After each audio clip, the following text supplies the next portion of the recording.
शिखर सम्मेलन को आज भी संबोधित करेंगे प्रधानमंत्री नरेंद्र मोदी। डिजिटल माध्यम से 1:30 बजे होगा अपना संबोधन। कल G7 से अपने संबोधन में प्रधानमंत्री मोदी ने एक धरती एक स्वास्थ्य का आह्वान किया था। प्रधानमंत्री मोदी ने कोरोना वैक्सीन के लिए पेटेंट छोड़ने को लेकर G7 के देशों के समर्थन का भी किया आग्रह। 2 साल में पहली बार दुनिया की 7 बड़ी आर्थिक शक्तियां एक मंच पर आई नजर। G7 शिखर सम्मेलन बना जरिया। चीन और रूस अलग अलग वजहों से G7 शिखर सम्मेलन में नहीं आ पाए। दौसा से अब दिल्ली पहुंची राजस्थान कांग्रेस में छिड़ी कलह। सचिन पायलट आज प्रियंका गांधी से मुलाकात कर सकते हैं। पिता की पुण्यतिथि पर सचिन पायलट ने दौसा में 6 विधायकों के साथ शक्ति प्रदर्शन जैसा बिगुल फूका था, लेकिन बीजेपी से जुड़ने की संभावनाओं को खारिज किया था। सचिन पायलट के समर्थकों का गहलोत सरकार पर है गंभीर आरोप। फोन टैपिंग की शिकायत। ममता बनर्जी से सत्ता में वापसी के साथ ही पश्चिम बंगाल में बीजेपी में मची भगदड़। मुकुल रॉय के बाद अब राजीव बैनर्जी के टीएमसी में आने की अटकलें तेज। बीजेपी नेता राजीव बैनर्जी ने टीएमसी नेता कुणाल घोष के साथ की मुलाकात और इसी के बाद बढ़ी अटकलें।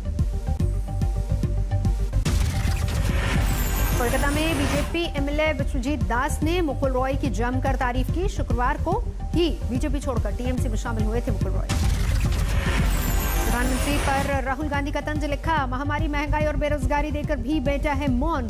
जन जन देश का जानता है जिम्मेदार कौन।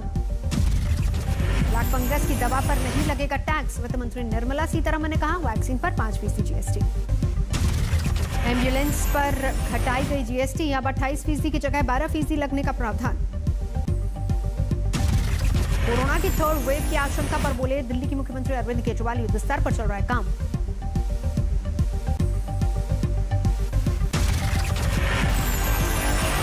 देश में धीरे धीरे सुस्त पड़ रही है कोरोना की दूसरी लहर। पिछले 24 घंटे में 80,834 नए कोरोना के मामले सामने आए। पिछले 71 दिनों में सबसे कम कोरोना केस।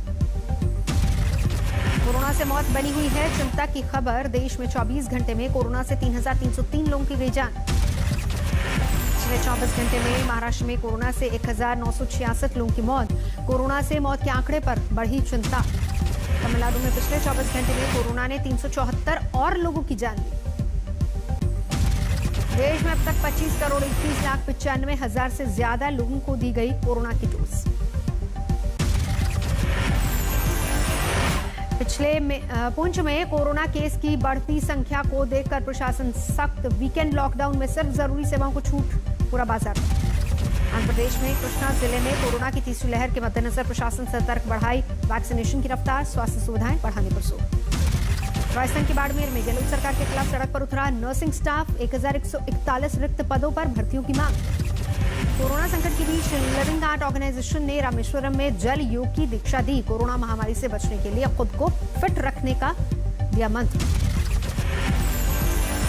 कोरोना संकट से जूझती दिल्ली के सामने पेयजल का भी संकट। चाणक्यपुरी इलाके में संजय कैंप में पेयजल के लिए लोगों को 8-8 घंटे करना पड़ता है इंतजार। लद्दाख स्काउट की पासिंग आउट परेड का दिखा शानदार नजारा। देश को मिले जांबाज युवा ऑफिसर।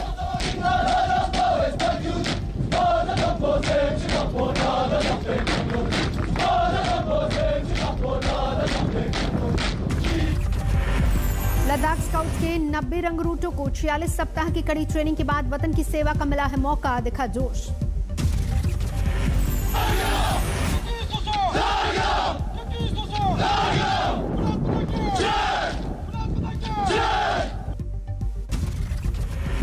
मिजोरम के आइजोल में सुरक्षा बलों को मिली बड़ी कामयाबी। अवैध हथियार गोला बारूद बरामद। पेट्रोल के दामों का शतक लगने पर छत्तीसगढ़ के बलौदा में अनोखा प्रदर्शन। क्रिकेटर की वेशभूषा वाले शख्स को ठेले पर बिठाकर सड़क पर उतरे कांग्रेस कार्यकर्ता।